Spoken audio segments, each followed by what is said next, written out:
you're famous for your Alan Rickman impression. Am I? Yes. How do you feel following in his footsteps, playing an iconic villain in a big Hollywood blockbuster? Oh, I see the link. Very good.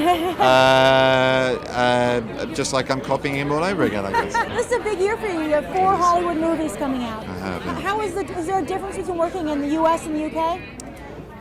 Weather. No.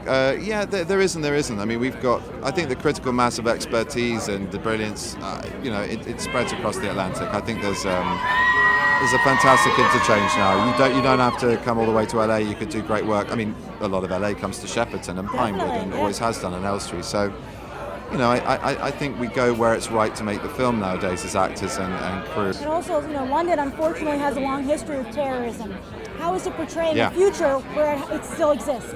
I think sadly it's probably quite realistic. And you have your own very, very, very sharp reminder of terrorism not far from here. And I think it's something we have to be very responsible with as storytellers to both understand the reasons as well as abhor the actions of terrorism.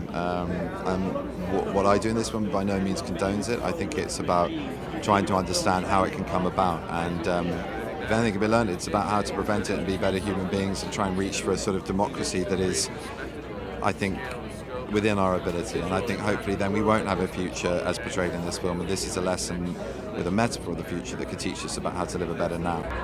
Its ongoing appeal, I think, is very much based in what the origins of that story making was all about, which is a way of formulating through the crazy, beautiful detail and imaginative landscapes of future worlds and characters basically what it is to be human and what the human condition is. And that's something that hopefully we've carried on in our world with our reflections of what's going on politically in our world as well in this film. So yes and no. I mean, I wasn't a Trekkie. I would never be a Trekkie because you have to know so much to be a Trekkie.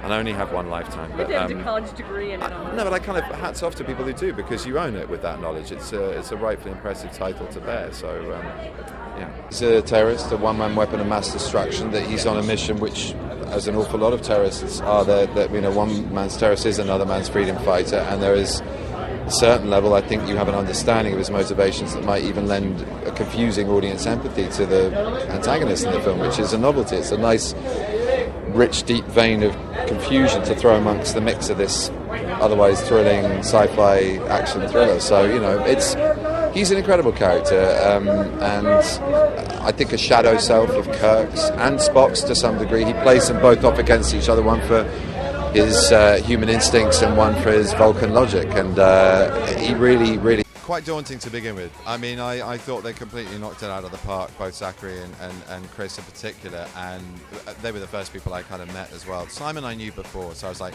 nah. No, I wasn't. I love Simon. I got a lot. No, listen, that's me being very facetious. I've got huge respect for the Peg. Dude, it'll put him in his place. No. Do you guys call him the Peg? The Peg leg.